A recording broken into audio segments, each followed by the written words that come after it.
Hello, good afternoon from here in Calgary, Alberta. And I know that it's likely very late in the evening in Scotland, where my co-host is based. Good evening, Chiwempala.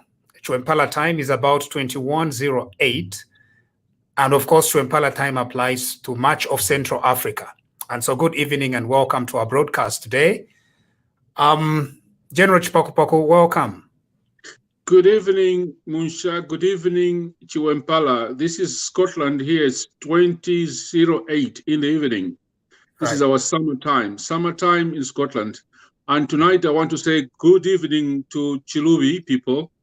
Good evening to people in Chirundu. Good evening to people in Sinkongo. Good evening to people in Mansabombwe, and good evening to my friends in Kitwe tonight. All right, and Kitwe is very, very interesting at the moment because we have a very good mayoral race there, and a friend of us and a very, very dependable couple is standing there. And so we're going to listen to some of the things that are going on in the campaign in Kitwe. Isn't that exciting? That's exciting, Munsha. It's very, very exciting. But today is, to me, I'd taken a whole day just to try and mourn. Right. And I've been mourning. I've ended up getting really, really upset because of what has been happening at home. Right. I was very, very upset yesterday when I heard Chishimba Kambwiri failing to apologize to Zambian people. And what I've told myself, let's bury Dr. Kaunda, then we can face Kambwiri. Oh, so you are waiting to bury me? I'm not waiting to bury. I think there is a lot of wisdom in taking your strategy, but I'm impatient, General. And so you are very patient. You are waiting for burial, and then mukasavuke after the burial.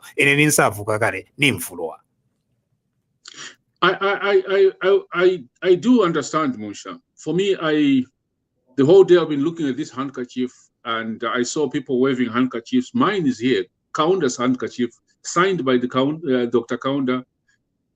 The last time when I visited him, when he gave me this handkerchief, was on the 28th of September, 2014. Right. And so watching and hearing those speeches, Munsha, was like I was seeing the complete film of the liberation of Southern Africa.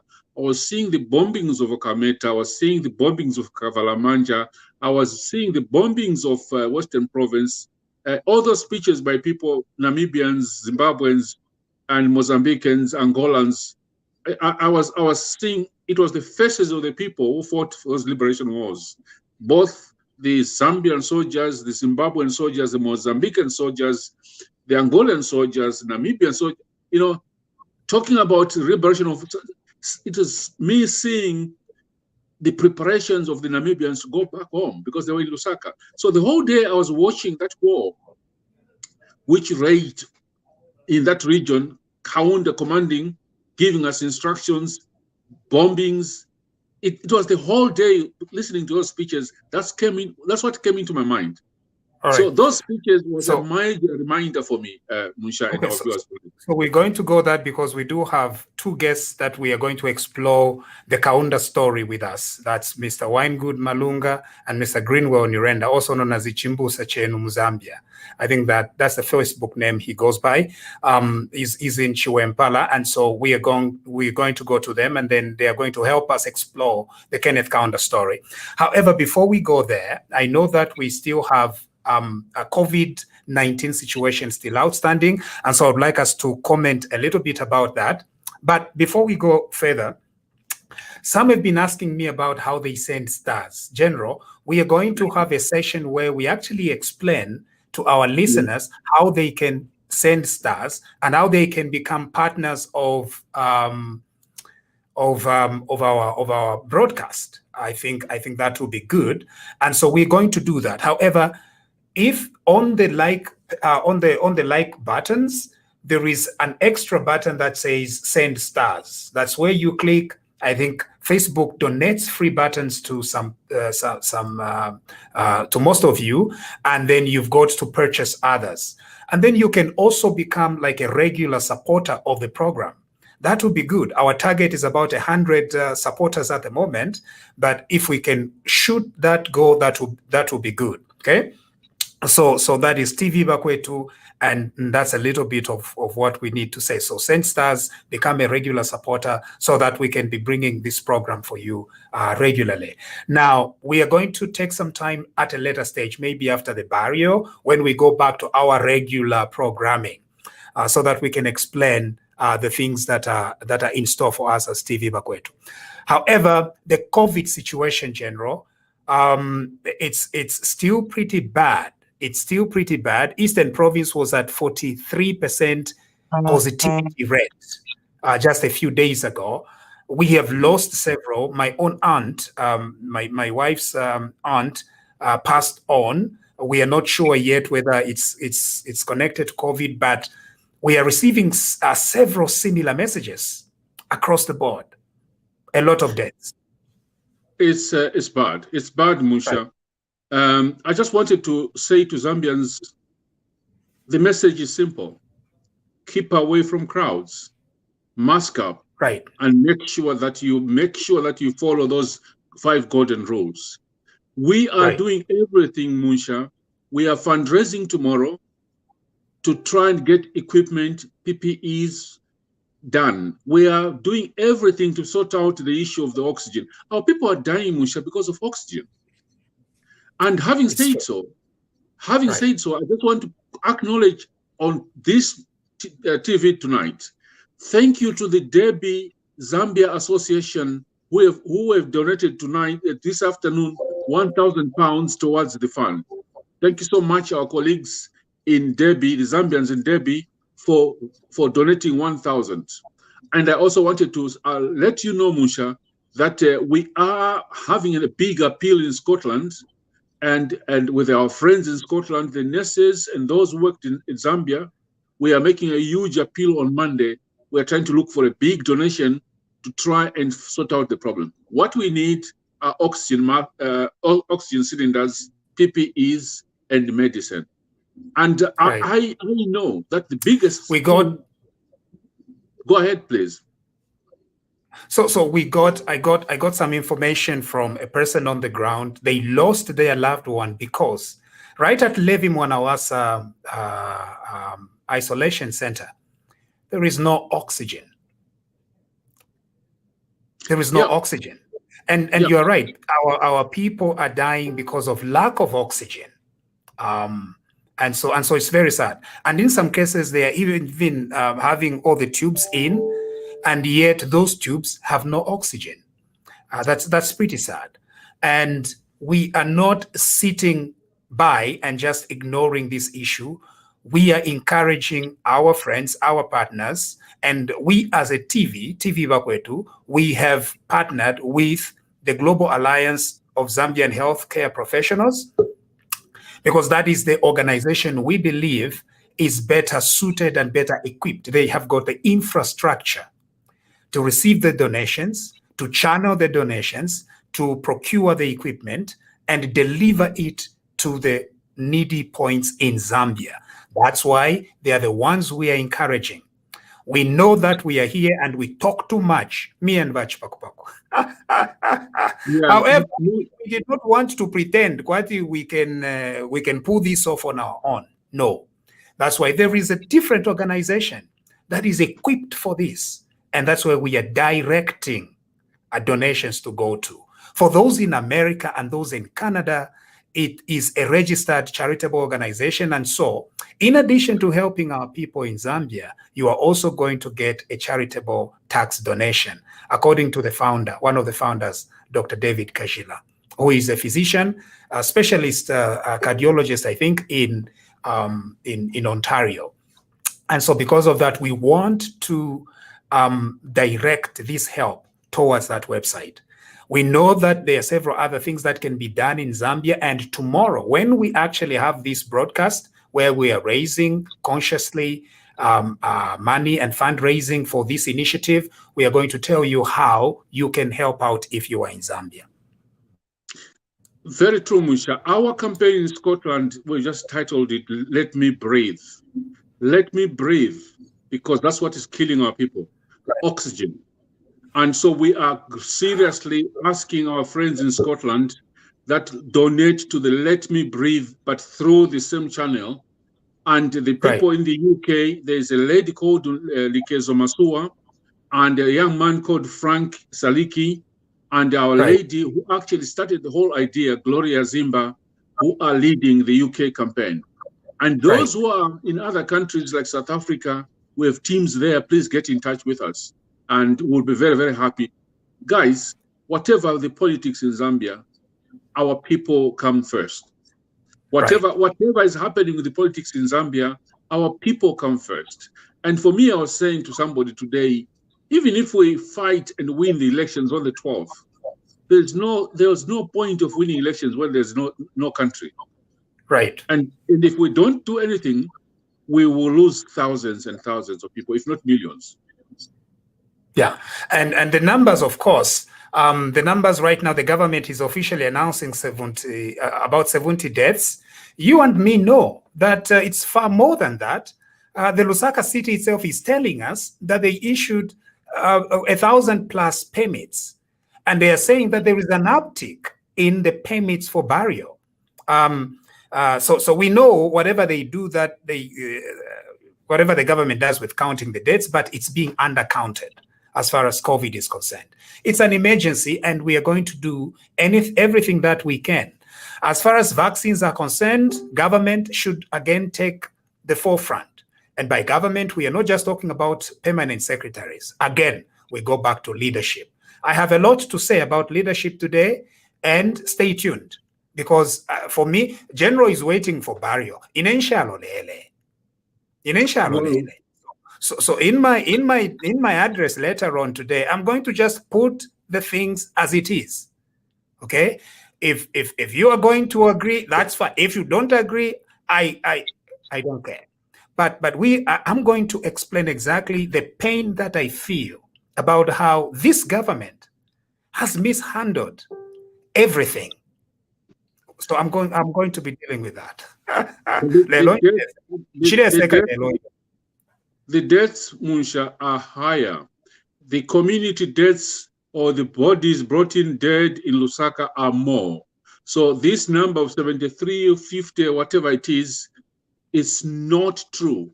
There are more deaths which are not being recorded as COVID related, but the actual deaths in the community are serious. So Zambians, wherever you are, take this as a serious crisis. And wherever you are, mask up. Make sure that you don't join the crowds. And if I were you, I would not be going to the markets for anything unless I'm masked up. So let's prepare ourselves. The next 3 weeks are going to be very, very difficult. Right.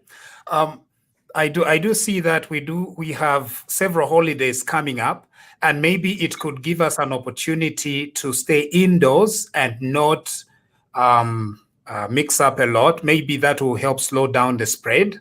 I know that we are already at a very, very critical stage at the moment. In fact, it's pretty bad. Anything above 10% positivity rate is a disaster. And so maybe in the coming few days, it was a holiday today, or as it is now known, non-working day. Anyway, non-working day today, and we are going to get to the whole reason why we had a non-working day. So Friday, Saturday, Sunday, Monday, Tuesday, Wednesday. So it's a long, and Thursday, and so things go back on Thursday. We are hoping that during this time there will be a little spread. But the issue is that there are so many people infected right in our homes. People are taking care of them right in the homes without the necessary gloves, without the necessary medical protection. And so we just have to trust that God takes us through this. Tough. Yeah, so it's hard, Musha, hard. I think that's our appeal for only COVID. Give us money wherever you are, 10 kwacha, 100 kwacha, 200 kwacha if you're in Zambia. If you're in Europe, $10, $20 to 20 pounds is more than enough. If you can spare $100, that's even better. And from you, the nurses and doctors in Zambia, if you're watching us, phone us, tell us, come into my inbox on my Facebook. Tell us what is actually happening in your hospital. We want to hear more from you. We will protect you. We won't mention your name. We will protect you. We will not mention your name. Just tell us what is happening in your hospital, in Solwezi, in Chipata, where I come from, in Mumbo, where I come from, if in Chiwempala and in Milenge. Tell us what is the story. What is the story in Livingstone? Tell us, the doctors there and the nurses. We will protect your name, but we want to know what's happening. So that if you've got oxygen cylinders, if you need them, we will direct them to your place. So I've just shared the website, which is the Global Alliance of Zambian Healthcare Professionals website. And so if you clicked there, it will take you to the donate button. You can donate through credit card. You can donate through PayPal. So it is there. And so I think for those that and I'll keep refreshing it, because sometimes the comments pass by very, very quickly and very fast. We want you to stay on the program. We don't want you to abandon this program to go and make the donation. But what we want to do is we want to give this information in real time so that after this broadcast is over, you can then go and click there and donate and send stars to TV Bakwetu, because that's what we do. Okay. Now, General, I think we can move on to the memory of President Kaunda. Musha, this has been one of the hardest days in my history and my knowledge of KK. I've seen the man in action. I've seen the man happy. I've seen the dancing Kaunda. I've seen the Kaunda playing his guitar. I've seen the Kaunda playing his golf. I've seen the Kaunda in prison. To see him today lying there with the African leaders of the countries we helped to liberate, and the messages from these leaders made me cry.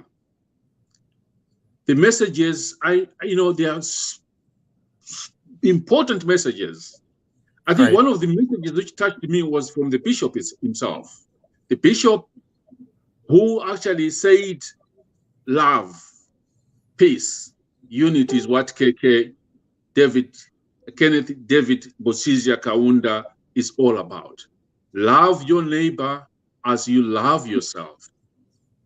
The message from the Malawian president who said, we are going to plant a seed, an African seed, which should allow us to get more African patriots, African leaders, the next generation of African leaders.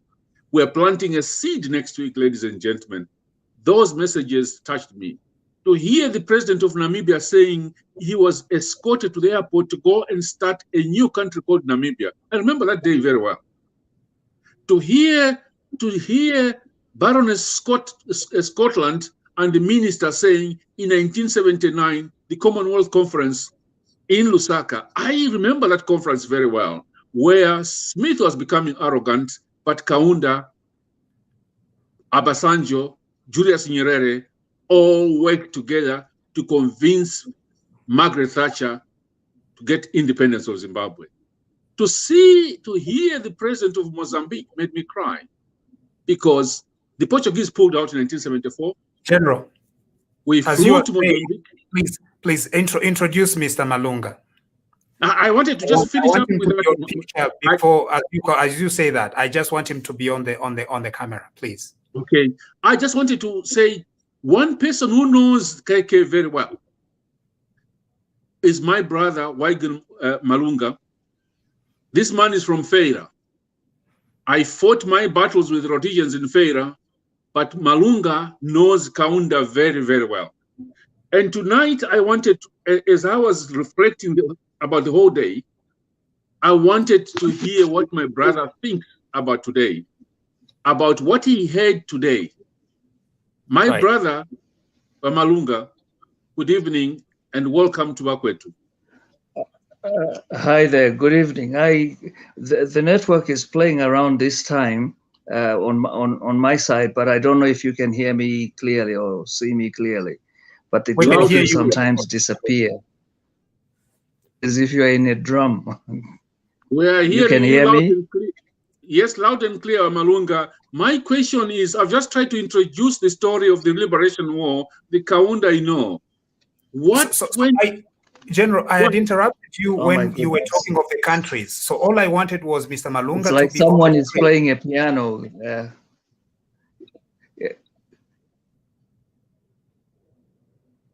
Yeah, there's okay. So all I wanted was to have Mr. Malunga on screen as you continue to explain that liberation story. So you started with Malawi. You went to Namibia. Please continue. I'll put him back on. Okay, thank you so much. So I was saying Mozambique. I remember 1974, the Portuguese pulling out of Mozambique and Angola because there was a coup in Mozambique, in Portugal. Dr. Kaunda said, move into Mozambique. I was one of those people who went to Mozambique. There was no road. We constructed a road from Katete to Tete into Mozambique. We moved into Mozambique to get the independence in 1975. But before that, it was Namibia, followed by Angola, Mozambique. In Angola, there was a big war because remember, we're supporting NATO, and then there was a problem of a different party, Savimbi, and I remember the university being closed. Mr. Malunga, remind me if I make these mistakes, because we're supporting Angola. Then there was a big war for 16 years in Angola because the two political parties couldn't agree, followed by Zimbabwe, followed finally by South Africa. The key thing here is Kaunda going to meet Vorster on the bridge at Victoria Falls, persuading Vorster to say, release Mandela, let's talk. And I remember Kaunda being criticized very much by a lot of African countries and a lot of people. We were the very few people who knew that Kaunda had met Vorster. We were the very few people in the army who knew that Kaunda had met Ian Smith twice in Lusaka to negotiate. So that is the story which was going through my mind today. And so to hear those African leaders, Malunga, I don't know what your take was. I've given you my summary of what I saw and what I heard. And the most interesting one was to hear Mnangagwa speaking in my own language, saying to Alumba, because he was brought up in Zambia. So over to you, Malunga. What is your take? The network is very, very bad. But can you hear me if I continue speaking? Can you hear me? Go ahead. Yes. Okay. One thing that really came out for me today was it came out as a fact of the greatness of our former president, Kenneth Kaunda. Everybody recognized his role, not only in the region, but on the continent and the rest of the world. I was kind of very impressed to learn that there was a representative from Serbia and Nicaragua. Now, Nicaragua is very important because there was a problem there for many, many years. And in 1979, President Daniel Ortega met our president, then Kenneth Kaunda, by the sidelines in Harare, and he briefed him on the situation there, which deeply concerned President Kaunda. And you know, the fact that you know, he could pass on the problem, discuss the situation in Nicaragua with our leader showed the confidence. And by the way, this was not the first time that KK was being involved in peace talks with leaders from outside our continent. You know, he did that in Grenada. You know, of all places, when Maurice Bishop was there, and he gave a prophetic word to Maurice Bishop about looking out for people that surround him who would one day turn against him. And, it came to pass. And as a peacemaker, which is something that was brought up again today, less than a year after our independence in 1964, he was called upon by Kenya and Somalia. There was a conflict in East Africa between Kenya and Somalia. And, before he went in, he spoke to both sides, and that they would be willing to accept him as a mediator. Both parties were willing, and he went in and helped the situation there. So, South Africa was brought up, and the story of South Africa is very clear. But he did something there. When de Klerk came in, our leader sought to have a meeting with him. Now, he told us in, I think it was in September of 2013, when he was being given an honorary doctorate by the Copperbelt University. That meeting with de Klerk hadn't gone out hadn't been really widely accepted by the other leaders in the region. Yep. But, he was trying to seek peace, and he went in there. He held discussions with de Klerk, and both men came out with respect for each other. And right. Dr. Kaunda said, when I met that man, I said to myself, here's a man I can do business. I think I can continue the story. When he came out of that meeting with de Klerk at Victoria Falls, it was on a train at Victoria Falls. Kaunda told me a story here in Scotland that he said, Norman, when I came after a meeting being criticized by other African countries, a lot of African countries who were not happy with him meeting de Klerk, he came out and said, look, Norman, when I saw this man, I said, I can do some business with this man. I can do some business with this Boer. And I said to him, Dr. Kaunda, what do you mean? He says, look, the way I felt after the meeting, despite being criticized, I thought this man, I would do business with him. And Musha, lo and behold, that was the beginning of planting the seed of releasing Nelson Mandela from prison. Right. That was the meeting at Victoria Falls on the border on a train, which led to Mandela being released. And I think, Malunga, the story KK told you of saying, I think this man, I can do business with him. Please, I want you to continue with your story, Malunga. Yes, what happened actually after that first meeting? KK said, here's a man that I can do business with. And it was not long after that, those negotiations and later that Nelson Mandela was released. And the president of Namibia and even Zimbabwe today said something that many of our people here in Zambia forget. We had serious economic situations here, but people do not tie those problems to the liberation struggle. They just say, we were queuing, there was no cooking oil, but they do not ask why and try to understand why. The price that Zambia paid, I don't think there's any other country on the... I will continue where Malunga left. Right. Musha, we were paying $1 million every day for the liberation of Southern Africa. $1 million every day from 1972. I was one of those young soldiers who was spending months and months on the borders. Half of my life was on the borders trying to guard against Mozambique, the Portuguese, Angola, Rhodesia. And that was 1973, when there was a war in the Middle East. And the price of oil went up, the price of copper that year went down. Zambia lost its income, but we fought with that war. We continued with that war. spending $1 million US every day to liberate our friends.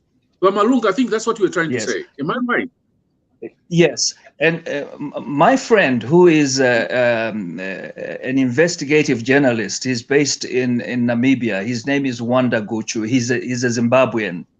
You know, he said that the struggle for the liberation of Southern Africa cost Zambia $19 billion. Now, ask if KK hadn't stood his ground for the liberation of this region. If in 1974 or even 78, he had said, in Zambia have suffered, you know, you guys, you're on your own, would this region have been, you know, been looking like this?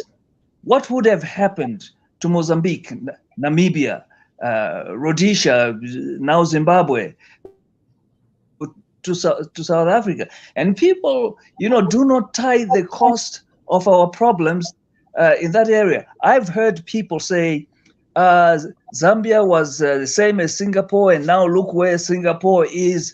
You know, my argument is always I need to be clear. Kaunda messed up the economy.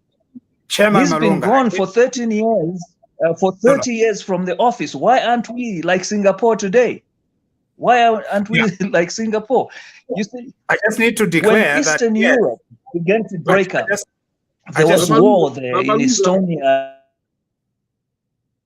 Yeah, go ahead, Munsha. You wanted to say something. All I wanted to do was to make it clear to Chairman Malunga that I am one of those who are critical of the economic policies of particularly the Second Republic. So I just needed to be clear that I'm one of those who are critical of those policies. And so as he was, I don't blame you, Munsha. In 1989, when the problem started, we were being criticized to have wasted money. The MMD was the fight we had in 1991 was based on that, the fact that Zambia had wasted money. And I'm just imagining if we're the weak president, not Kaunda in 1964. I want to be very honest with you. Malawi refused to fight the war. They never joined the war. No. Malawi, Lilongwe was built by South African money. When we refused to get South African money, when we refused to trade with Malawi, Lilongwe city was being built by the South Africans and the Israelis. We were being bombed by Israelis and South Africans. So imagine what we went through to liberate these countries because of Kaunda. Kamuzu refused. Right. So that is what Zambians must understand. That is what the Zambians, the young people born in 2000 must understand. That is what the people who were in MMD in 1991, some of them didn't understand. I understood it. That's one of the reasons why I remained with Dr. Kaunda, because I stood with him and I knew his principles. Malawi never fought with us. Did you know that Malawi hi, I'm back. I was talking earlier about Eastern Europe. You know, there was all the conflict there after the breakup of, you know, of all those states and federal Yugoslavia. The reconstruction of Eastern Europe, the European Union and other countries came in. You know, the United States defended, you know, they even fought a war there during Bill Clinton's time. Right. They helped with the restoration of Eastern Europe. When Zambia, when all these countries in our region became independent, the Organization for African Unity, later African Unity, there was no concerted effort by Exactly. It's a very big, very important point, Malunga. When the war in Germany, against Germany was fought, there was a Marshall Plan. The Americans compensated a lot of countries in Europe, helped them rebuild. When we fought for the liberation of Southern Africa, nobody came to help us. The amount of money we had spent all these years, the AU or any of the rich countries never wanted to help us. I see I'm back. I was saying Eastern.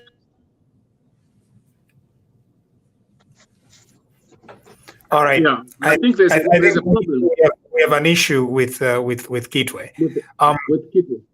But what we would like to see is so Chairman Malunga, I call him Chairman Malunga, a spouse is standing in Kitwe as mayor.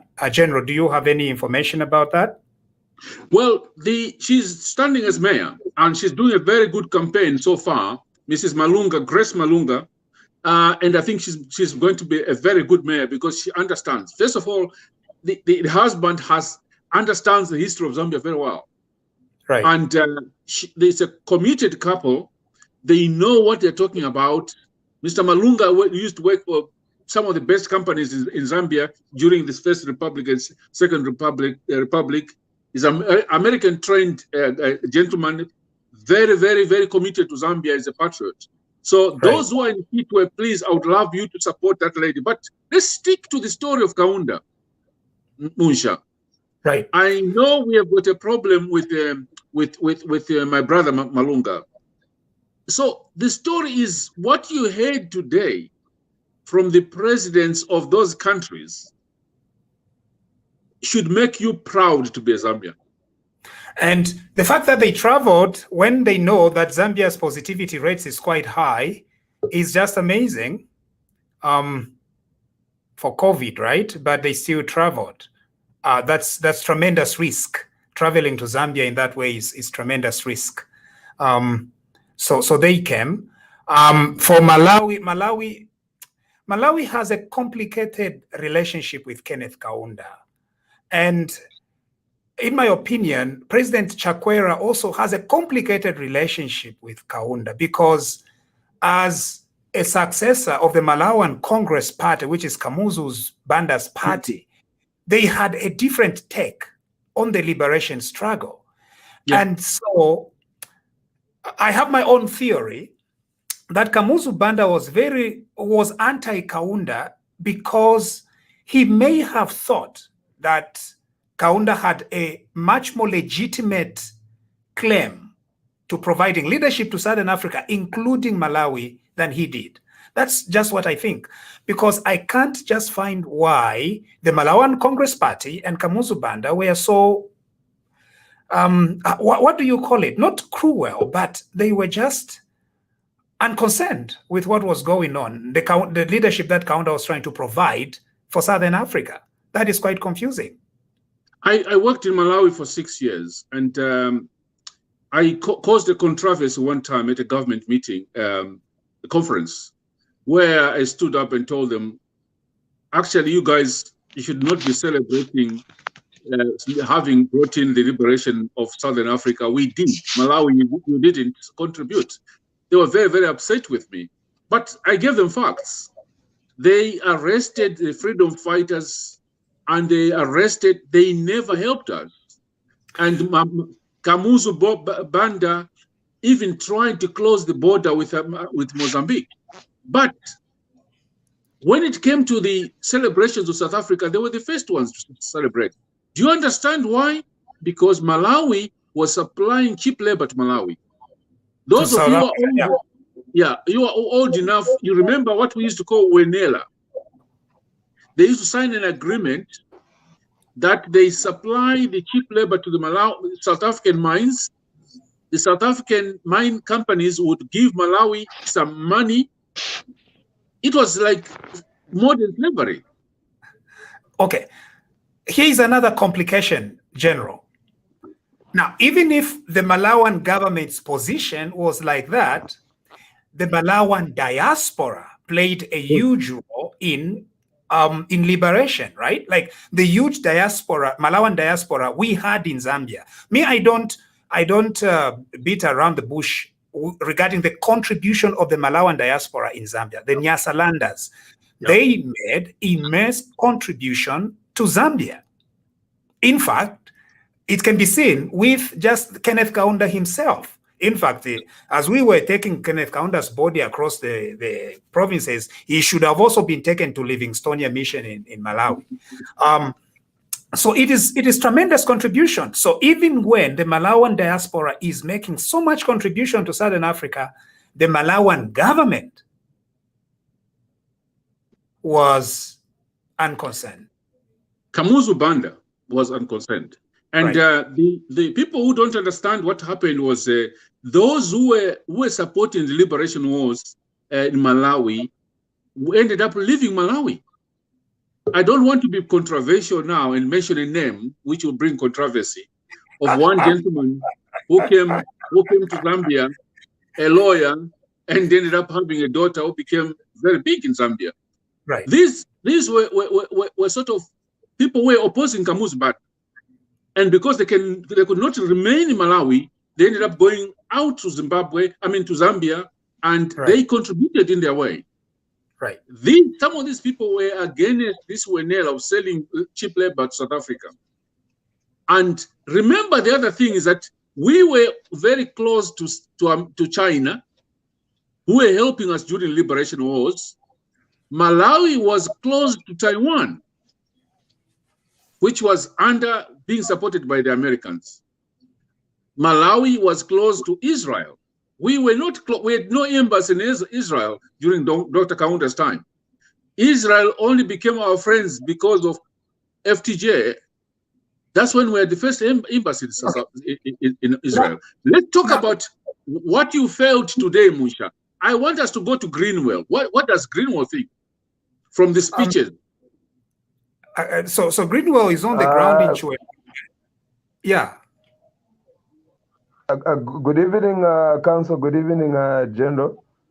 Good evening. It's good to be on TV Bakwetu this evening. I'm actually not in Chambala. I'm in Mikomba, Loasha. That's where I'm coming from. I'm a Chupala bred, like Kando. On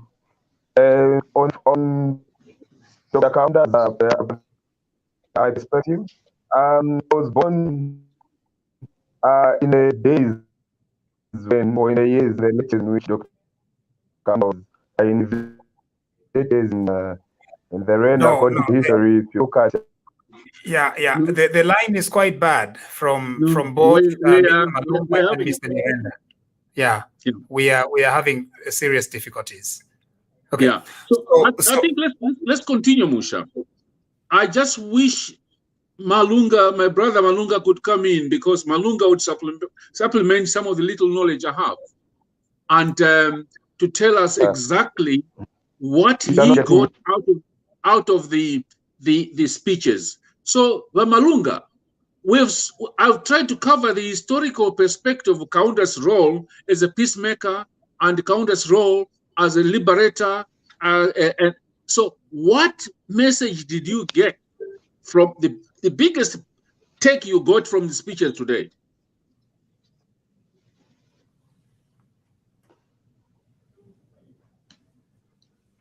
I didn't hear your question.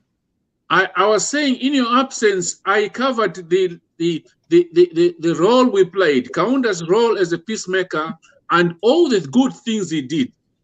My question is, what is the message you got today from the visiting presidents? Out of those speeches, what did you get? What is the message which you got?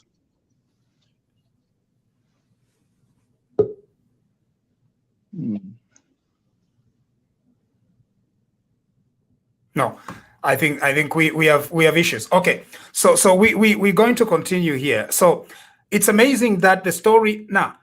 One of the things with Kenneth Kaunda is that he lived very long, right? And because he lived very long, there are so many patches where you can look at his life from, so many perspectives.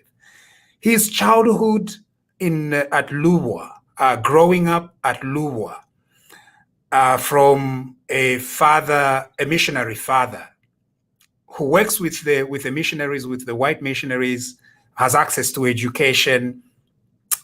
He's in Chinsali, which is like the boiling plate of Zambian education, Zambian nationalism, Zambian identity.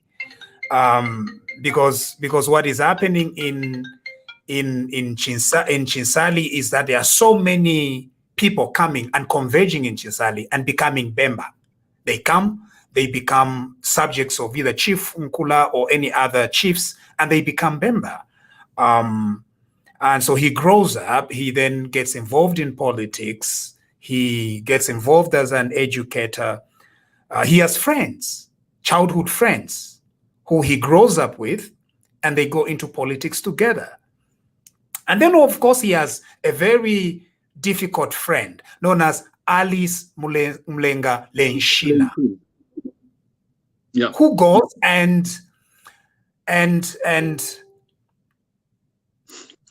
goes there and rocks the boat of Christianity in Chinsali. She withstands Kaunda, she opposes Kaunda, and she tells Kaunda, we are going to start our own church here, and I am the Linchina. That must have taken Kaunda by surprise. That was a shocker. That was a shocker. This is a man talking about his early days. This week I saw a photograph of Kaunda. I think it was about 4 or 5 at Luba Mission, standing next to his sister and this white Mzungu girl, holding hand to hand. I think that picture must have been taken in 1929 or something. Right. It must have been 4 or 5.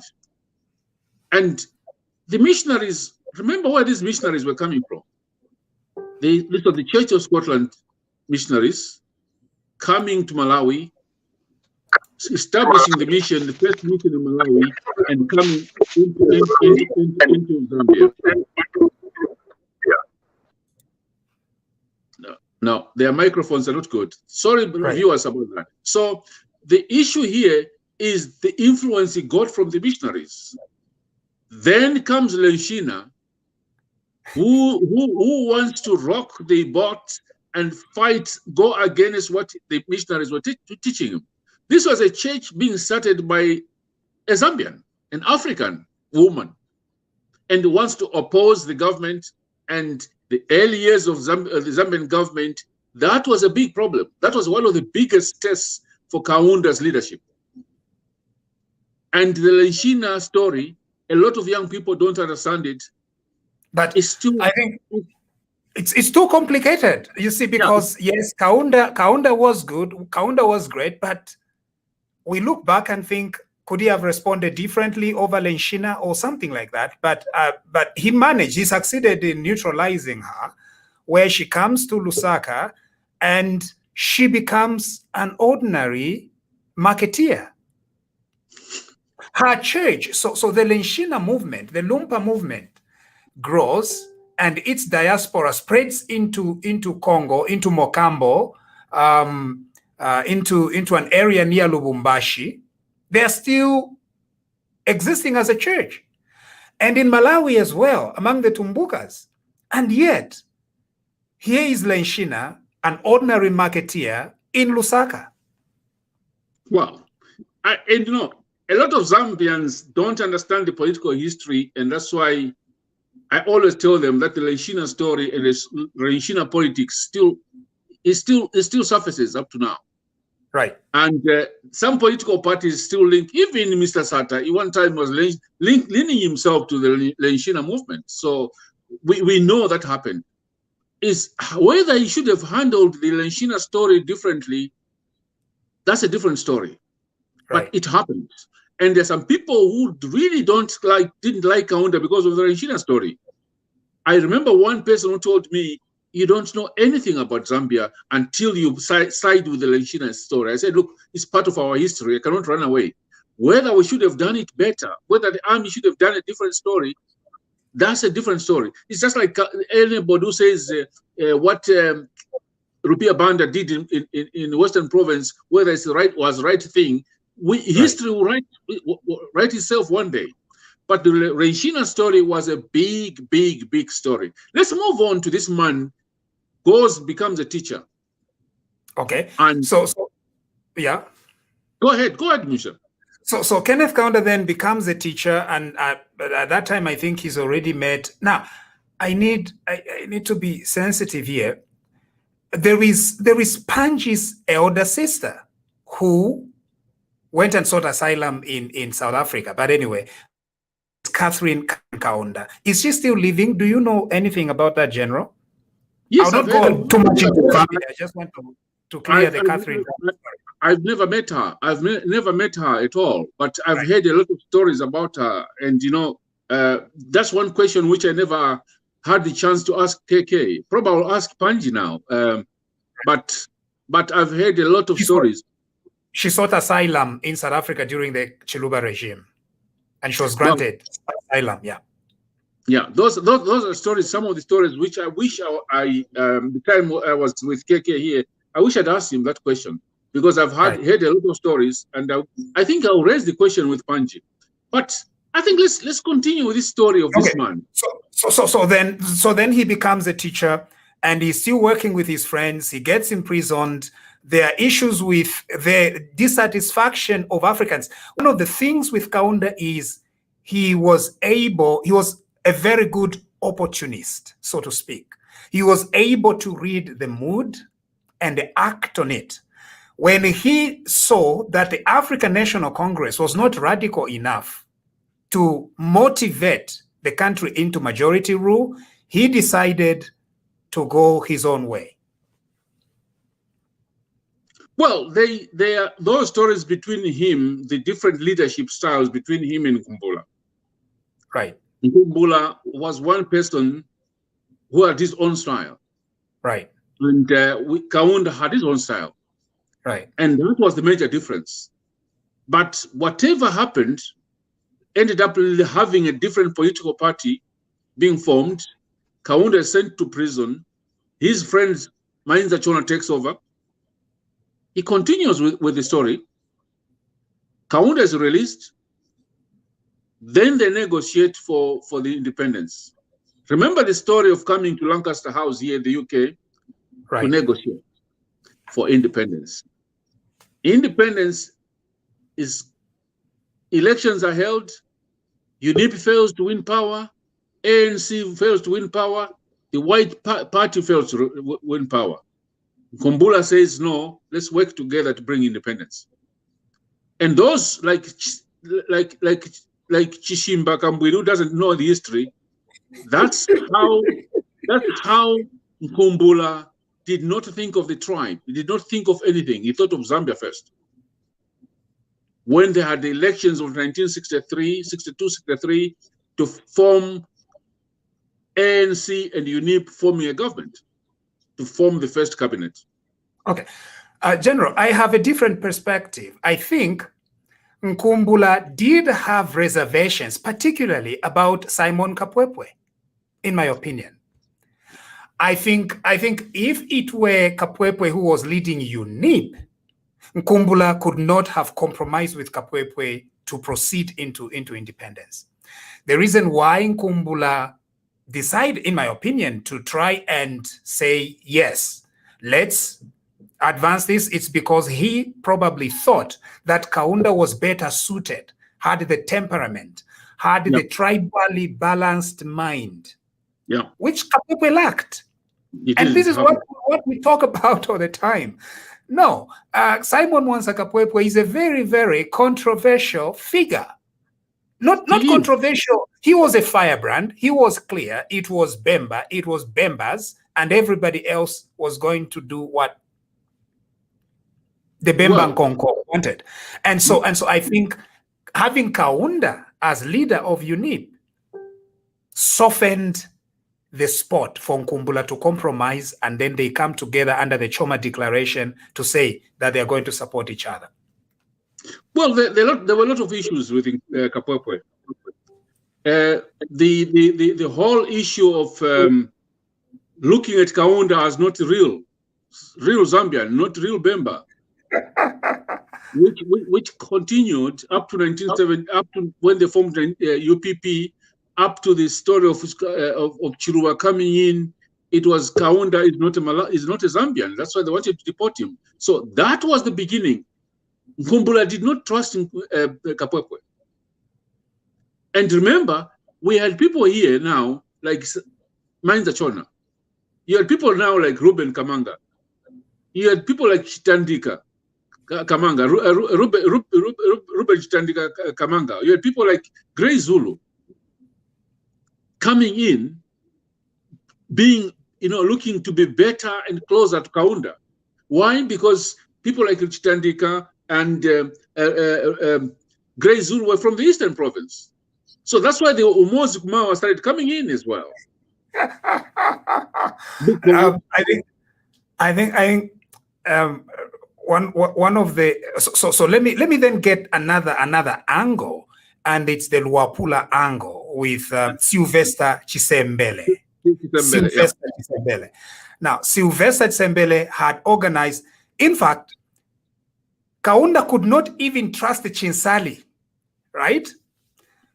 During that election, the 1963 election, Kaunda thought that Zambia in Luapula was a much safer seat for him than if he went for Chinsali. I found that to be quite interesting, quite controversial, right? But anyway, Sylvester Chisembele is organizing in Luapula. He did what he could, and but according to Chisembele's own story, was that KK did not trust Chisembele quite well. So those are some of the blemishes we see developing in early independence. How Kenneth Kaunda gave Luapula a raw deal. I worked with Sylvester Chisembele in Chipata, and I know that was smart. First of all, he was smartly dressed every time. Mr. Chisembele was smart every time. And was he a controversial guy? He had his own version of the Northern Province, the Luapula-led Northern Province, which was very, very interesting. Then you have people like Justin Chimba. Right. You had people like Justin Chimba and Mama Kankasa, Kapasa Makasa, and all these people also pulling their own way. Well, Makasa, whether he was on the Kaunda side or whether he was on Kapopwe side, we don't know. Up to now, I don't know. But I know that Justin Chimba was on Kapopwe side. That's why they ended up forming UPP 1971. Now, that is the basic history before independence.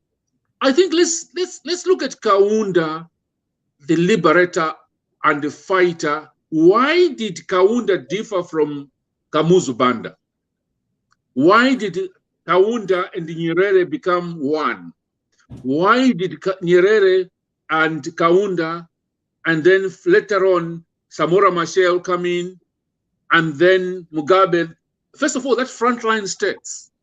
Right. Because the frontline states was Botswana, Zambia, and Tanzania.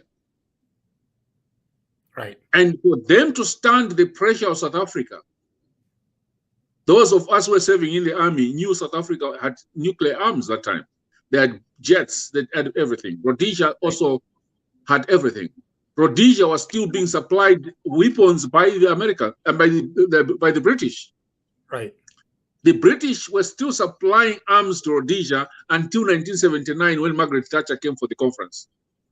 Right. So we were basically fighting the Americans and the British and the Israelis in South Africa and Zimbabwe, with the Portuguese in Mozambique and Angola. So can you imagine a country facing those countries? That must have been tough. That was tough. That must have been tough. Anyway, so I do learn quite a lot about Kenneth Kaunda in that way. I see why he had to essentially become a dictator in Zambia to try and rally all these people around. Guy Scott in his book, okay. I've got his book in my. I keep it in my bed. Yeah, we've got it. I keep it in my bedroom. So one of the things with Guy Scott, this book is, I think we need to read. It must be introduced in every civics or history syllabus, this book, because the themes of this book is, here is Guy Scott, a white guy. He is anti-Kaunda. He escapes from Zambia's Kaunda. Then he returns post-Kaunda. When he returns post-Kaunda, he campaigns against Kaunda, and in Impika, while he's campaigning, is very clear. Kaunda is a Malawan, that's why we want to take him out. He's campaigning in Impika. Yeah. So he wins, he becomes Impika MP, and then he says some remarkable things. He says, obviously politics, right? It's like a cycle. He comes around and he says that Kaunda may have been right about being a dictator in the Second Republic. As soon as South Africa, Zimbabwe, and Angola became independent, Kenneth Kaunda decided to leave after he lost the election in 1991. I found that quite interesting. Musha, I first met Guy Scott as a consultant when it came back from the UK. As far back, I think 1988, 87, 88. And then he disappeared because he was a consultant doing some. And then I met him on the front line of the MMD unit fight of 1991. Yeah, Mzungu, who was looking like a Mzungu, but he didn't think like a Mzungu. He was thinking like a boy from Mpika or any boy from Mumbwa. Right. I met Mr. Mzungu who could eat chima just like Ralph Shenton during the campaign. Ralph Shenton ended up being MP from Kushi. Can't remember the South. Now, he told me that you are supporting in 1991, Norman, you're supporting a Malawian. And I said to Guy Scott, I remember, but you are not a Zambian. Your father was not a Zambian. You're a Mzungu yourself. So you can't talk about Kaunda. Right. You know, we ended up becoming very good friends. And then he becomes Minister of Agriculture. I become Shadow Minister of Agriculture under Kaunda. We start fighting over yellow maize and all. He gets fired in 1991. After 1992, after that scandal of the yellow maize, we meet in Harare. He says, Norman, I think Kaunda was right. This Chiluba is a thief. He was saying that in a hotel with me, in Sheraton Hotel. So basically, he turns around against Chiluba and he says, Kaunda is a good man. I think he was right. I think that now I understand why we're the one-party state. Right. So here is a man who's looked by people like Guy Scott. If you go and interview Zukas now, he will tell you a different story from what they were saying in 1991. Okay. I remember Zukas and Deepak Patel saying this man is a foreigner. And I was saying, but Deepak Patel, if you're saying Kaunda is a foreigner, how about you? Very, very interesting. Now, this therefore leads us to Chiluba himself, right? Yeah. Because Chiluba himself has this narrative that Kaunda is a foreigner. In fact, him, Sata, and Mianda, and several other MMD bigwigs, they even carry through a constitutional amendment in 1996 to try and back Kaunda. Yeah. And Sikota, now this is funny, is Sikota still alive, right? He's still alive. Holds a press conference. At that press conference, Sikota reveals the letters and reveals the secrets of Kaunda's Malawian citizenship. And they hype themselves up and they say that they're going to deport Kaunda. I was probably one of those little young grade 7 students in Chuempala going on around and believing what Arena Chiluba was saying. But anyway, the thing is, Chiluba also faces the same challenge. If you are saying that Kaunda is a Malawan, no, who is your father? Who is your father? Chiluba now mentions the two fathers, one from Wense and one from Kawambwa. Problem. And then of course the Supreme Court now. General, I don't miss about this, but the Supreme Court, whose judges themselves have a similar, I don't call it a similar problem, have a similar issue. The judges themselves in that case, they came up to a very good compromise, right? Yeah. But as far as citizenship is concerned, General, I have issues with all independence leaders. They made a very big mistake on citizenship. And I won't even excuse Kaunda from this mess. Kaunda, Kamuzu, Nyerere, whoever it is, who is the Kenyan guy? Kenyatta, all these, Lumumba, or whatever they are, Mobutu, they made a very big mistake about citizenship. And I think it will take some time for us to roll back those mistakes that they made. Anyway, over to you, General. Now, let's go back to Kaunda. Right. The Liberation War was fought on a principle that we cannot be independent when our neighboring countries are not independent. It was very, very costly. We lost lives. I saw some of those lives. I think one of the first broadcasts I mentioned was seeing my friend dying on our way to Siavonga on the Independence Day in 1977. And I'm even a general, you would have been part of the dead. God, that's why I always pray to God. I saw horrible things. I escaped horrible things. I survived. I remember my friend. You were a teenager. I was a teenager. Did they force you to become a soldier?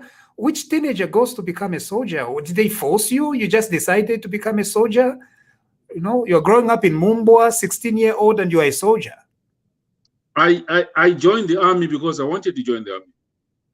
So here is the fight. Here is the fight which cost Zambia so much in terms of lives and our economy. But Kaunda stood. Here is a man who had his friends who stood by him. Nyerere was one of them.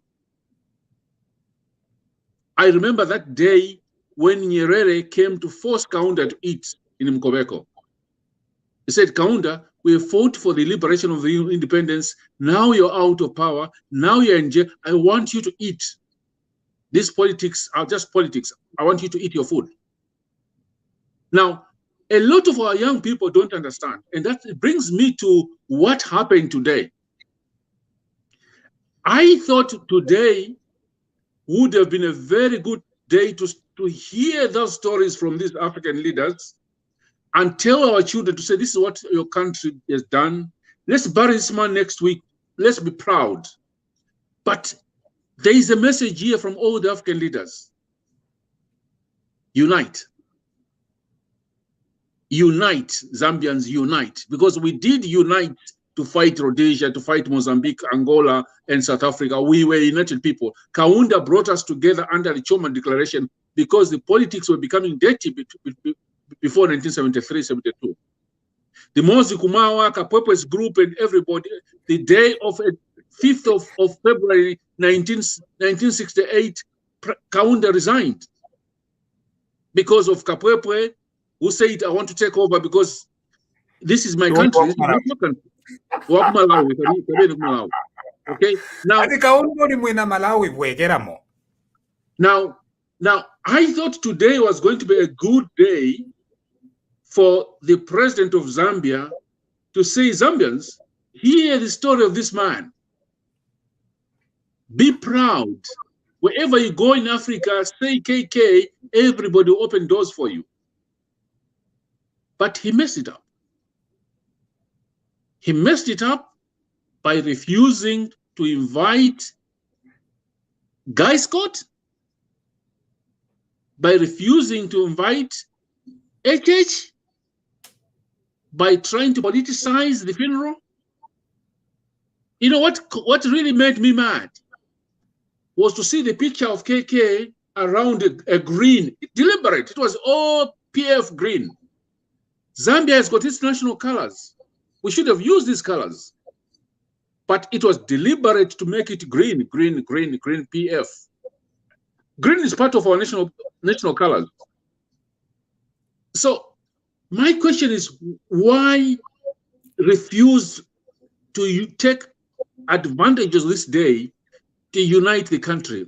You know, I was saying to myself, if I was in Lulu's position, I would have called HH today, invited him, and then surprised him within my speech and say, my brother, we are burying this great man who says we should unite. I invite you, in the presence of all these African countries, I invite you, come here, let's shake hands and let's unite this country. Yeah. That could have gone a big way to unite our people. Now, General, we've been accused that we are extremely partisan and we've politicized the death of President Kaunda. And I just want to answer that and give a little bit of a story. General, Kaunda died on June 17. On June 17. Thursday. On Thursday. Yep. Hours after his passing, South African Broadcasting Corporation was announcing the death. Now, the reason why I'm giving this background is so that our people understand that it's not because we are just trying to be difficult. We are saying what we are saying because the way this death was handled in the first place is one of the things that are showing us the inefficiency of this president leading up to today's insult. Yeah. And I need not to even what happened today is an insult on the integrity of our country and on the memory of President Kenneth Kaunda. When Kaunda had died, ZNBC, General, was playing cartoons and Dununa Reverse for hours. When we saw that there is a death, we were heartbroken completely because death, they are known as stages of grief. First of all, the first thing that comes is shock. You begin looking for information. Where are you going to go? And the first informer in Zambia we have is the president.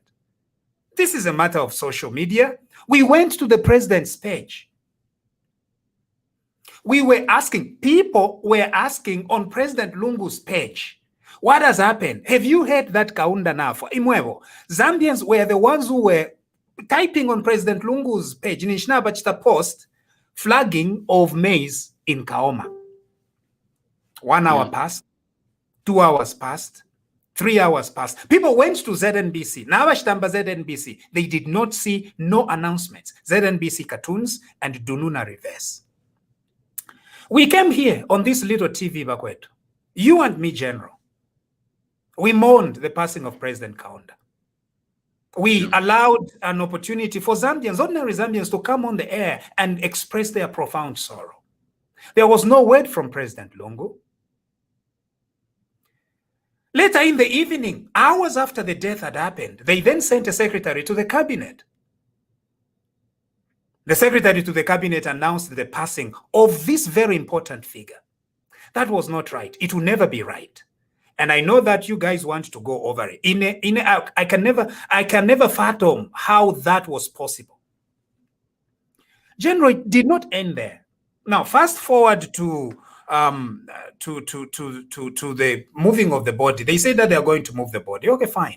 They'll move the body. There are issues about the burial place. Okay, fine. There are issues about the burial place. Then they announced the dates of the 21 days mourning. Quite all right. 21 days of mourning. And then they announced by the vice president that there will be a service on the 2nd. It's going to be strictly by invitation and it's only open to foreign dignitaries. General, I want you to get me very well because I don't want you to misunderstand me today. It was going to be for foreign dignitaries. That's what the government of the Republic of Zambia announced. Yeah. Strictly by invitation. It's not an ordinary funeral. This is strictly for foreign dignitaries on the 2nd. The day before the 2nd, General, the president says that he was going to address the nation. During the time that Kaunda died, we've never heard the president's voice. Never. The president never addressed the people. In Kaoma, it was very easy for him to address the nation. In Kaoma, he would have just taken his mic and just said, people of Zambia, this is the news that we've heard. I am mourning, I am crying. I'll get back to you later. Let us mourn. We'll support the Kaunda family and everything. He should have done that. He did not. Yeah. When we see him coming on camera, late in the evening, he then announces a holiday the following day. You had weeks to think about Kaunda, to think about which days will be holidays. You had an entire day before the news at 18:45, or is it 19 hours? That's when you now announce that tomorrow is going to be a holiday, so that people can watch. Again, same message, so that people can watch the proceedings of the service tomorrow. And yet they had sent invitation cards to the people that they wanted to be at the funeral. And among those invitation cards, they completely ignored and forgot some very important opposition leaders. Now, I do understand that all opposition leaders are equal, but common sense tells you that Mr. Hakainde Hichilema is not as equal an opposition leader like any other political leader. Mr. Hakainde Hichilema is the leading contender to the presidency at the moment. Yep. They never invited him. The people now cry out on the actual day to say, this is an anomaly. Kenneth Kaunda was quite all right, a uniter of Zambia, but Kenneth Kaunda also had preferences about his politics. He endorsed Hakainde Hichilema for several elections. In several elections, he had a liking for Mr. Hakainde Hichilema. During such a death, you know what? Just invite Hakainde Hichilema to the funeral. This was strictly by invitation. They're now saying that they actually had made a card. Here is the issue. When did they make that card? And who took a photograph of that card that they've spread on the internet? Who took a photograph of it? Does every invitation card have a photograph? Who took it? Musha. This is the concept the government requires. They never sent an invitation to HH. The truth is, there was no invitation sent to HH. There was no invitation to send to Guy Scott, because they deliberately wanted to make this a political, a PF funeral. And this morning, last night, I remember trying to find out whether he had received the invitation. The reply I was getting from Lusaka, from our team, was no, not yet. The invitation has not arrived. It might come this evening. It might come tomorrow morning. The answer, clear answer here, is that they never refused to invite him. Instead, they invited Sean Temple. Instead, they invited Green Sinkamba. Is it Sinkamba, the Green Party president? I want to know which other, on the program, I received the program yesterday, day before yesterday. On the program, it says arrival of opposition leaders and arrival of former vice presidents. I really want to know how many of these opposition leaders attended. And the information I'm getting now is that they moved in, the people who were waving handkerchiefs and start making noise when Lungu stood up were PF cadres. They were PF cadres standing up to make noise when Edgar Lungu stood up. So the question is, who were these opposition leaders who attended? Because that could have been a very good opportunity for Mr. Lungu to reunite our country towards the elections. But the message which he read ended up being flat, because it had been overtaken by the bishop, it had been flattened by Chakwera, it had been flattened by President Uhuru, who said Dr. Kaunda taught us that there's life after the presidency. So Mr. Lungu comes to read a speech which is flat. and Right. tries at the end to be very emotional. Why did he want to be emotional, when he has not been emotional in the last 21 days? No, when the death happened, we wanted to listen to the president immediately when it happens. Ukutala dikemitima shabantu efe tulanda mchaushi ukutala dikemitima shabantu pantu ni shock twalishi batu bakaunda bali bakote bali ikele emyaka 97.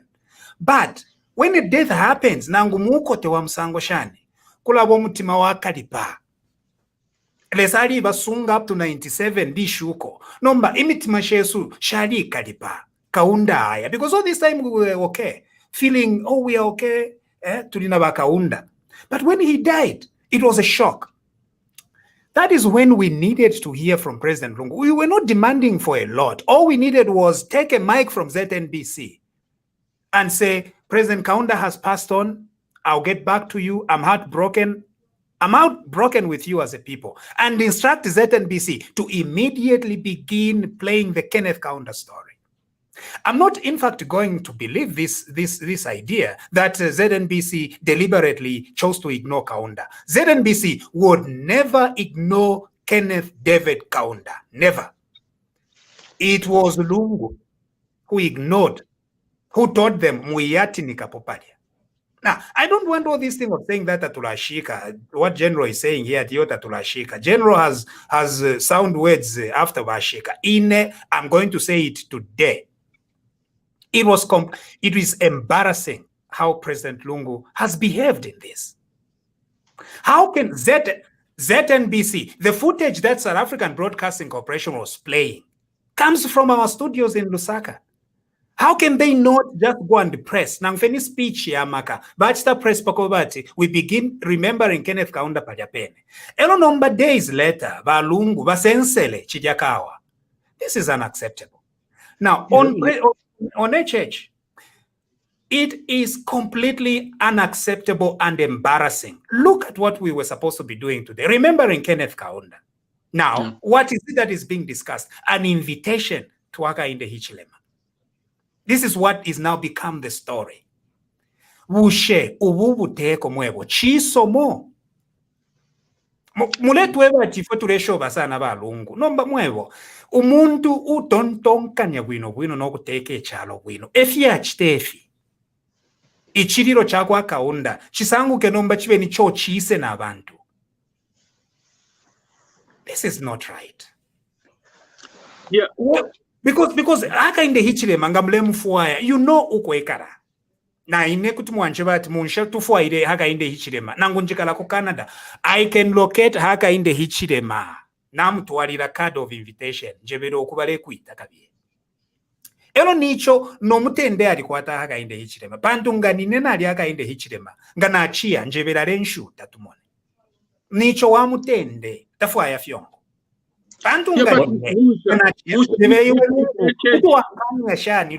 Who are you? You know what, gentlemen?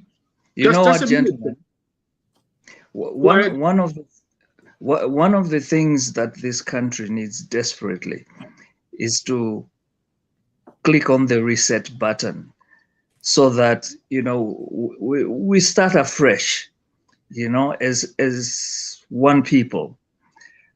It's when you look back at KK's legacy, unity was key to him. Yeah.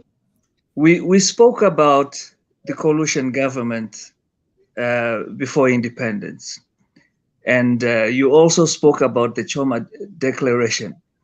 It's because people in government at the time and people in opposition, particularly Harry Kumbula and the ANC, had the country at heart. Now, let me say something that I've never spoken elsewhere before. As a young man working for Multimedia Zambia in 1973, January, it was a rainy afternoon. I found myself at Harry Kumbula's house in Libala. I don't know what stage it is, the one opposite the barracks there. That's where he was staying. I was with somebody. We went in to have a chat with him. He was, I could tell he was ailing, but he was very sharp.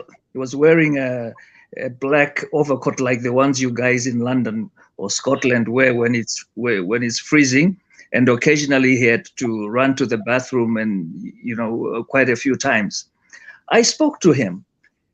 He was a very smart man, not the stuff that people tell you. I mean, he knew, had he become president, I knew you could tell exactly how he was going to deal with this thing. Okay, we had no business with, we were not going to have any business with South Africa and all that.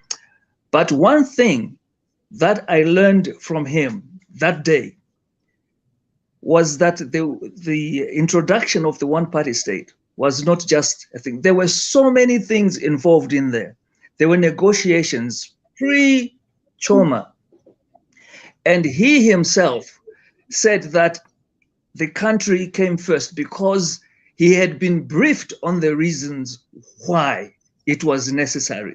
We were going to be torn apart, not only internally, but externally, had he not done that.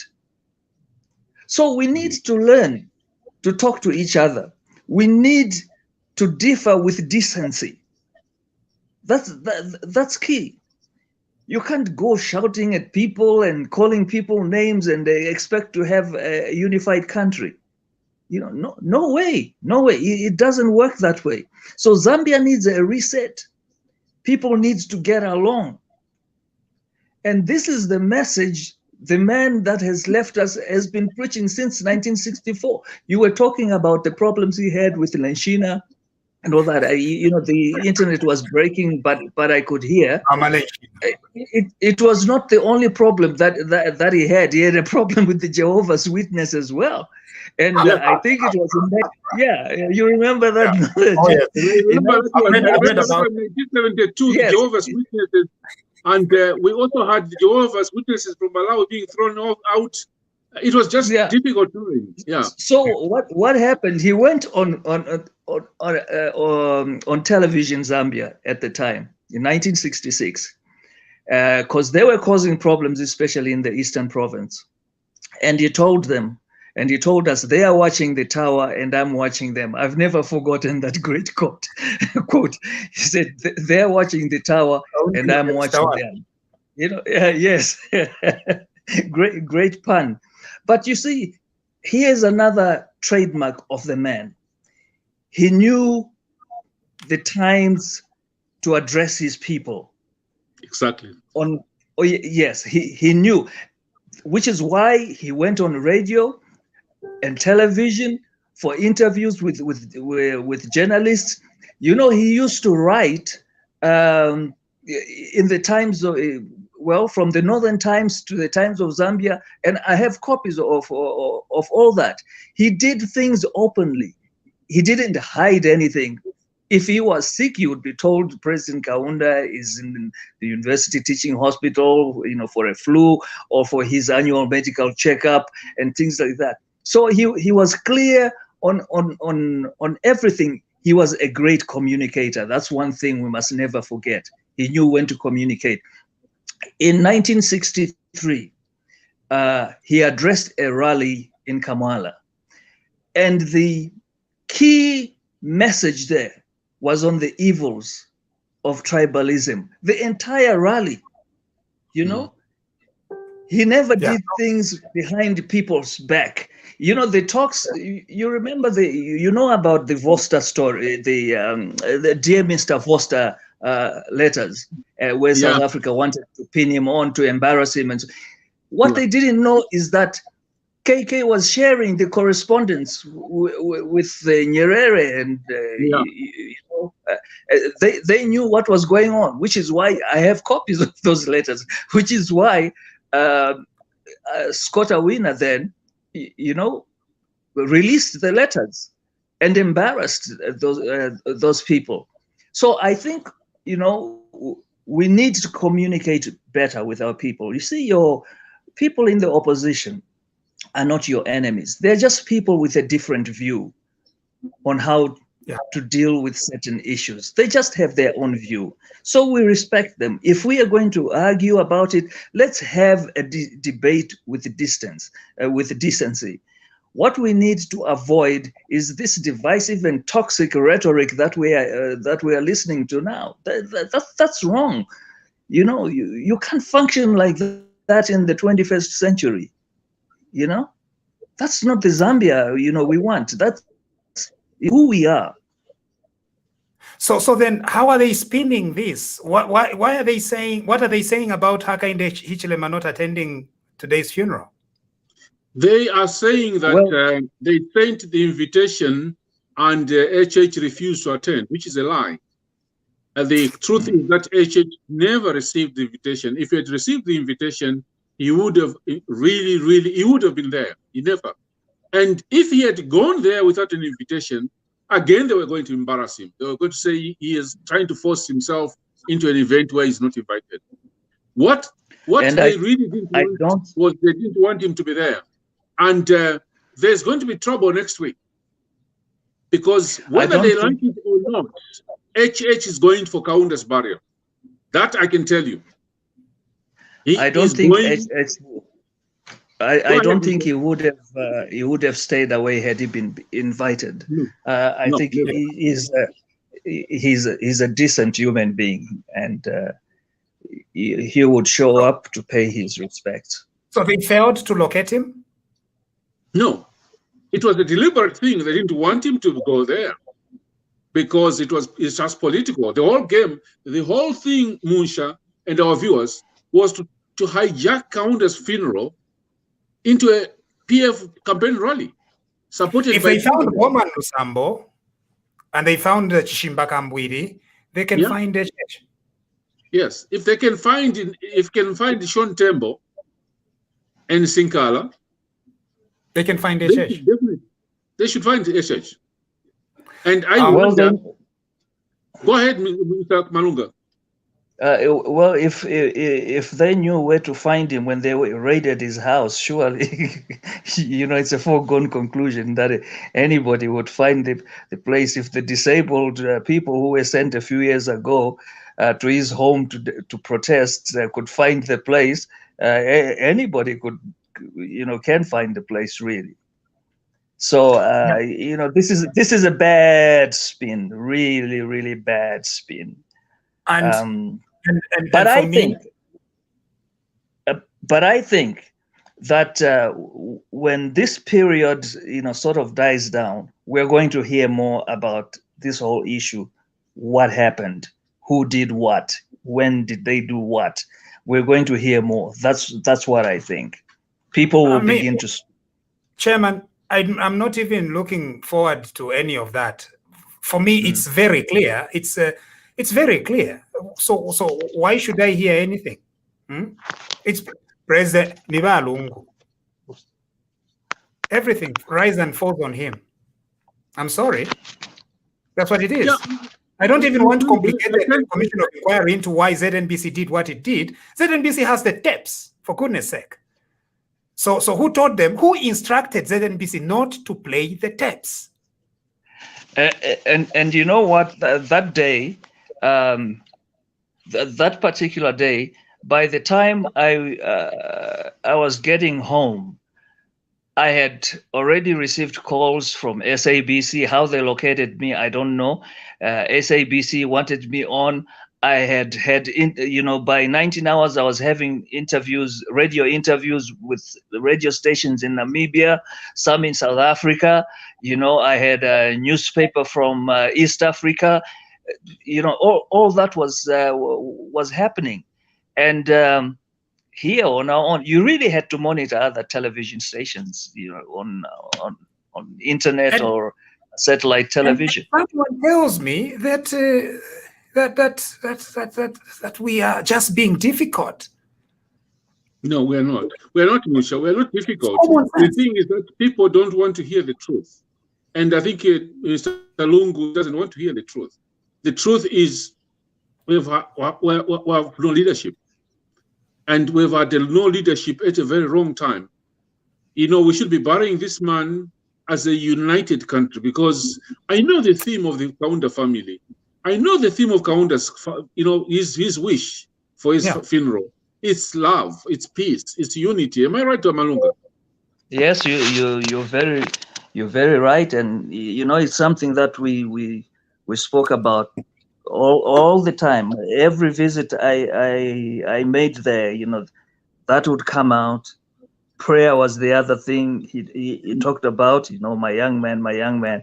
You know, the love your neighbor as thou love yourself. You know, that is not just. I mean, it's biblical first of all, and so if you go back to the real meaning of that to him, you will connect the liberation struggle.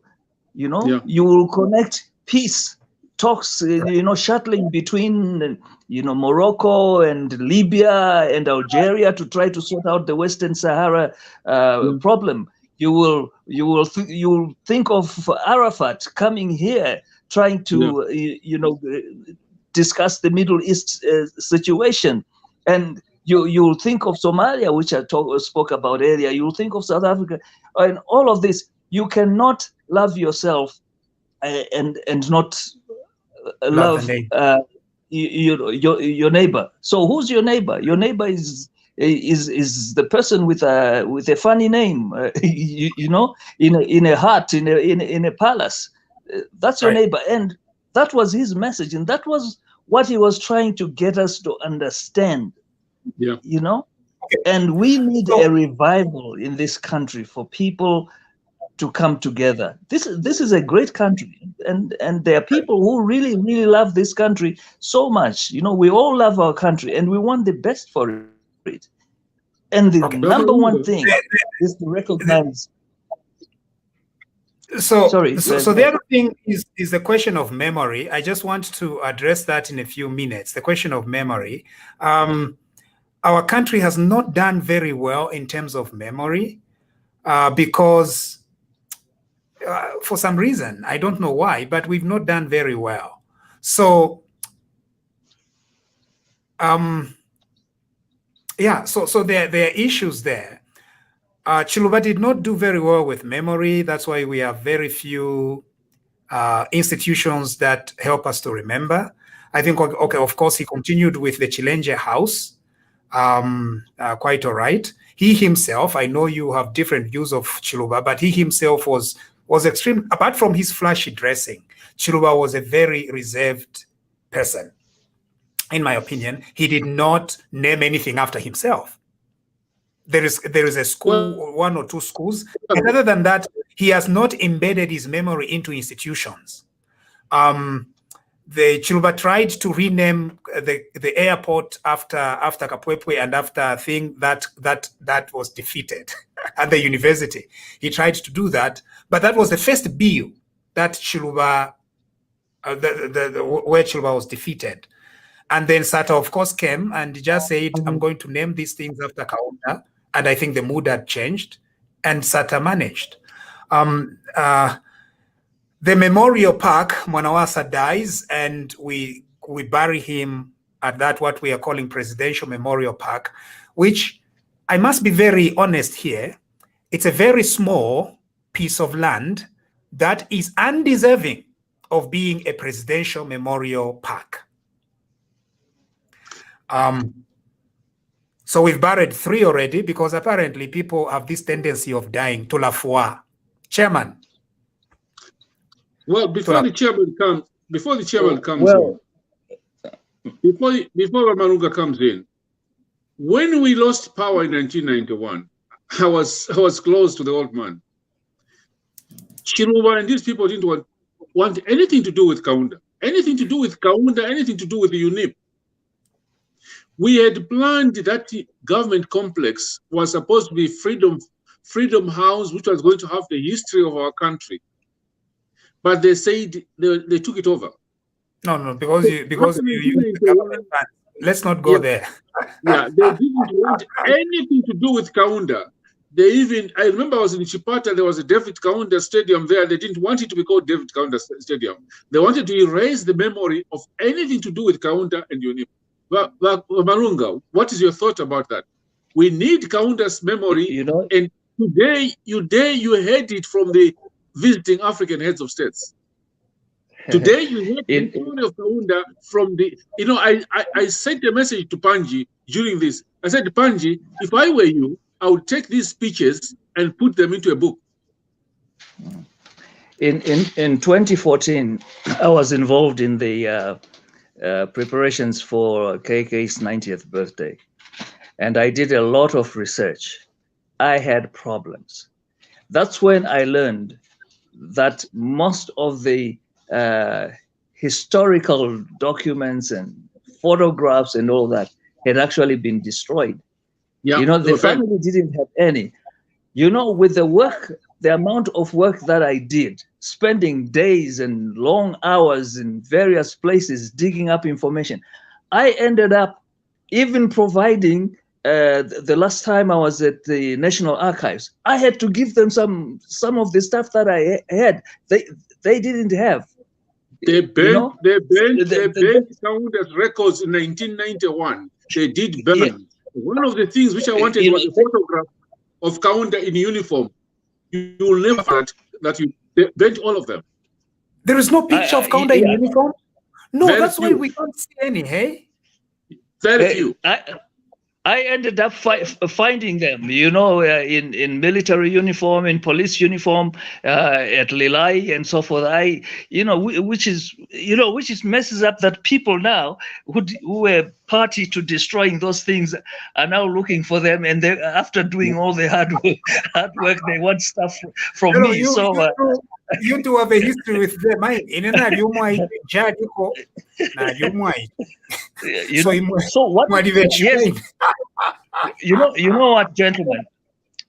gentlemen?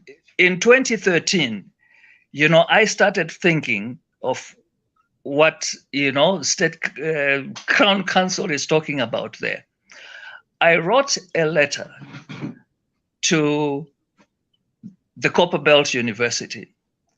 In it, I outlined certain things, establishment of the Kaunda School of Excellence or of government or whatever you want to call it. Like Harvard, School of, the Kennedy School of Government at Harvard, So the Kenneth Kaunda School of Excellence was going to be, to bring all the historical stuff in there.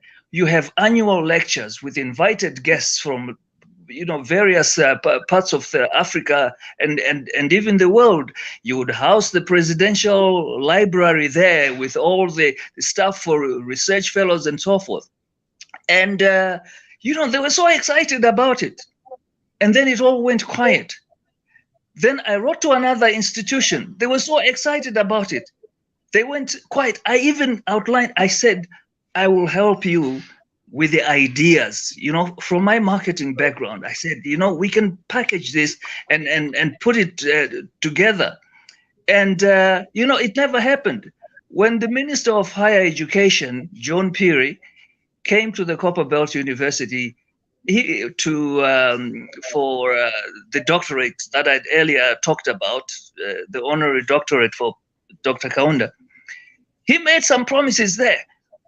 He talked about the Kenneth Kaunda Foundation. Why did we, change the name? Why did we do this? We are going to change the curriculum. Zambia shall be free. That book shall be a textbook in schools. Has it happened? It hasn't happened.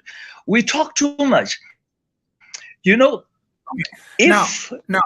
you go to South Africa, if you go to South Africa, the kids there know the history. The people in Nigeria know our history. The young African American knows about Malcolm X. They know about Garvey. They know about, all the historical Black people. In South Africa, they'll tell you about Biko. And here, I've given rides to young people.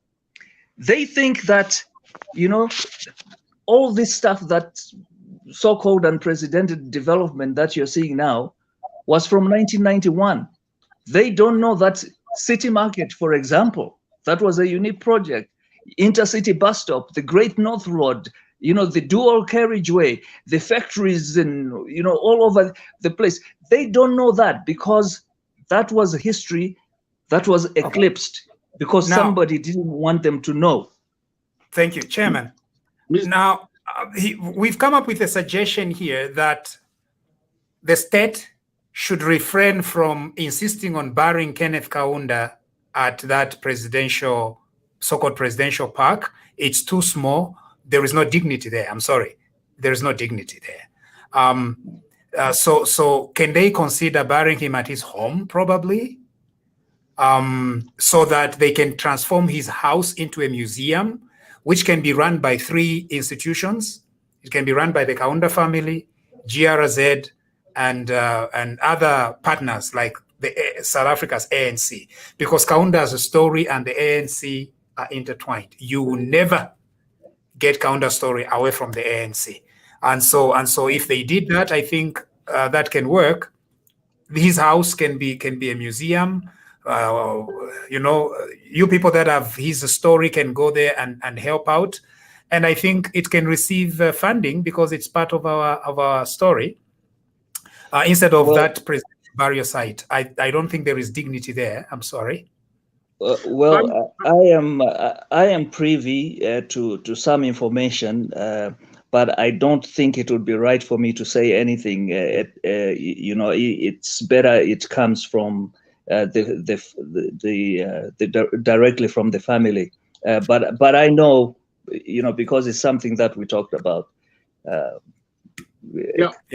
A few times. I think Malunga, you're right. This issue has been discussed. It's difficult to discuss it in public because the family has to discuss it. And for me, South African newspapers are reporting that the Kaunda family. No, you think it's a secret or whatever, but the South African newspapers are reporting that Dr. Kaunda's grandchildren, the family, are saying they want the body to be buried next to Mama Betty at the farm, at the home. It's not a secret. The South African newspaper is reporting. In Zambia, of course, we can't report because everything must be approved by State House. It's not a secret, Musha and our viewers. This discussion has been going on for the past 3 weeks. Am I right? And the decision has to be taken by the family. Whether there's going to be a compromise, we don't know. But let's watch and see what's going to happen. Okay, the next thing is you said something. You said something. About regardless of the final resting place. Let me just say something. What you are saying about the place being small is right. The reason I have a problem with that personally is a problem that I've seen in this country. We don't plan, we plan for tomorrow or next week or next month or next year. We don't plan for 50 years from now, for 100 years from now. Should the Lord tarry, we are going to have, maybe 50, maybe 100 presidents who will leave us. What are you going to do? And Chairman, it's not just about presidents, Chairman. Look at the other people that have our story. Yeah, it's not just about presidents. It's about Grey Zulu.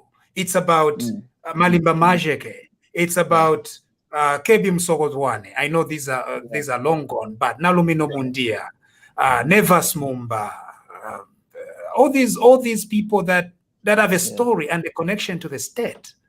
They surely have a story for Zambia, and so why can't we have So I posted and a former mayor was saying, bringing the Zimbabwe example, but the Zimbabwe example is that Heroes Acre is 57 acres of land that is dedicated to memorizing not only presidents.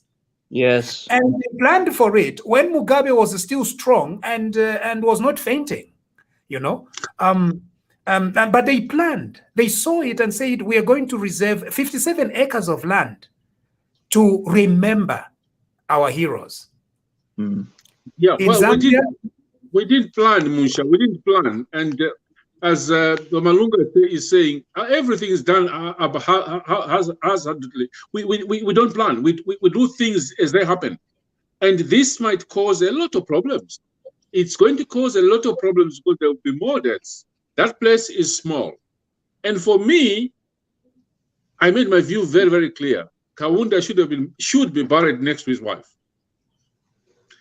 I've not made that apology to anybody. That's my view. Because that would split the family. That would be very, very difficult for the family to sort of bury them separately. I remember going to see the grave where Mama Betty was buried. I didn't attend the funeral, but I went to pay my respects. Is it at the State Lodge farm? At the State Lodge?